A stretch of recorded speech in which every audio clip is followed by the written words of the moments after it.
Beverages with Brad. This angle makes you look a lot shorter than you are. You look like you'd be like 4'3".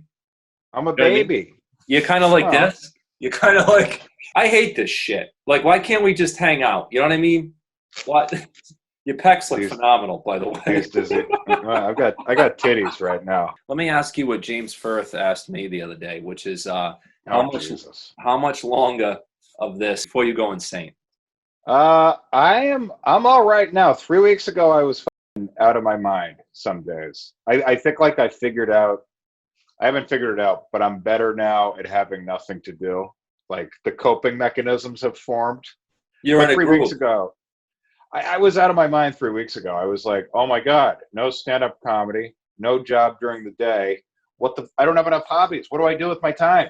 Yeah. So now I've kind of got like a routine of, all right, I go for a drive, I work out, come back, watch something, maybe make a phone call, but there are only so many hobbies in the day. Like I'm trying to write skits now. When you go for a drive, where are you heading? Aimless, baby. Wherever the road takes me. That's exciting. It's just you by yourself pondering life, like a Matthew McConaughey commercial. Just you with the wind in your hair. Like it's a McConaughey Lincoln commercial, only it's me, and I'm in an '05 Ford Focus. And I've got the Focus because I just want the world to know I'm not a materialist. I'm a Starbucks guy, but there is a Dunkin' Donuts next to me. I live in Quincy now. There's a Dunkin' Donuts next to me, and I'm not really a Dunkin' Donuts guy, but the drive-through is so efficient, it blows my mind. I feel like people either really like Starbucks or they really hate it, and I don't like it. It tastes burnt to me. I like that. I like the burnt. They say like the bitter taste, that's something serial killers like. Maybe I am a serial killer. Enough people have told me that. Does that bother you that so often people refer to you as either a serial killer or somebody who reminds them of a serial killer? Or do you like it? I'm okay with it. My only problem I have with it is you're only telling me that once you know me well enough to know that I'm not a serial killer, which means there's so many people that don't know me well enough to know that I'm not a serial killer that are just thinking it. Well, it's gonna make it tough for dating. I might no, I think a lot of women want to be killed. If I was a serial killer, I would just start to kill people that say I remind them of a serial killer. That's who I'd start to kill. So it's like the self-fulfilling prophecy. That's right. Are you a serial killer? No. And then you see my face in the bathroom mirror. Have you cried since the quarantine began? I've not cried. But I've had some dark days. But I think what I did is I removed all ambition.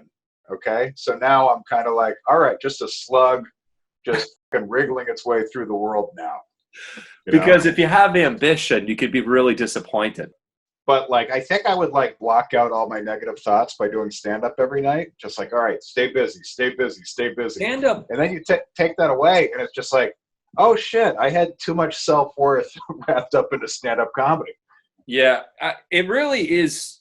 Like, I know it's over said or whatever, but it really is true that stand-up is very therapeutic. Do you have any anxiety specifically about the skill set of stand-up? I was trying to explain this to my wife the other night. What do you mean? Like the skill set deteriorating during that? Yeah. So that is maybe of all the things, that's probably like the biggest thing that's making me have anxiety. I mean, this is my full thought on this is, I don't worry about that because everyone's blade is getting duller right now. So it's not like anyone's passing me. You're like, we're all going to suck when we come back. Well, and I do think there's some value in just taking a break so your mind is done spinning. Just give it a rest. But after 6 weeks or so, that's gone. And I just want to get on stage very badly. I felt like I was like I was in a groove. I was kind of taking a step right before this all happened. Which I'm sure every comic on the planet is saying right now. Oh, I was about to make it. I was about to be on Netflix. That I was just one set away from my big break. The problem is with doing this show is while I'm recording it, in the back of my head, I'm always like, oh, I have to edit all this. Oh, I thought you were going to say in the back of my head, there's Tom Brady on the wall. Yeah, a very cheesy Tom Brady poster, like the cheesiest. I like the font. I like the font. It's so cheesy. This is from a Portuguese festival. This was not hanging up. This was the picture that was on the wall before. Okay. And I was like, it's a nice picture and all, but Where did you just pull that picture out from? Where is it? Where do you keep it now that it was handy and ready to go right back up on the wall? I have a huge drawer of pictures just waiting to decorate. Oh yeah, and here's the Portuguese flag. We put that up when people stay in here.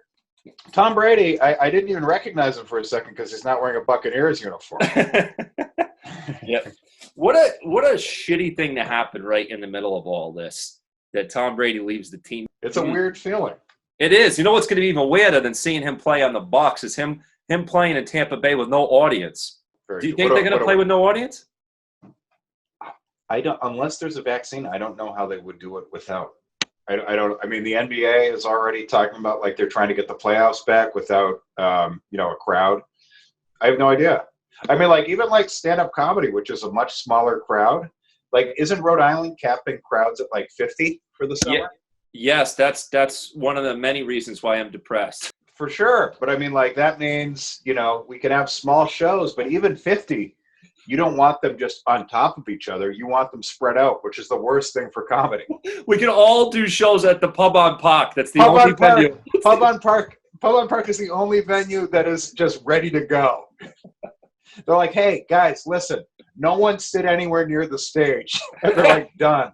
Last question is, if things continue to get worse and you have to assemble a team like the Expendables, so you and 4 other people to go out and, fight the zombies and the robots and the next step. Corona spreaders or whatever. I think we're going to go with Hulk Hogan. You need a champion with you. Give me Survivor Man. Okay, we need some Survivor Man. Oh, okay. Give me Ted Nugent. I hate the Nuge, but he's got guns. You got to figure, maybe go to his estate. And we need a scientist, of course. So I could say someone like Elon Musk, but that would just be silly because I'm going to take Doc from Back to the Future. So you got Doc, Hulk Hogan, Ted Nugent. Survivor Man. Survivor Man. There's your team. All right, listen, Tillson, thanks for doing the show. I'm sorry we didn't get drunk together and see each other in person. But my schedule is wide open. Whenever you need a guy, you let me know.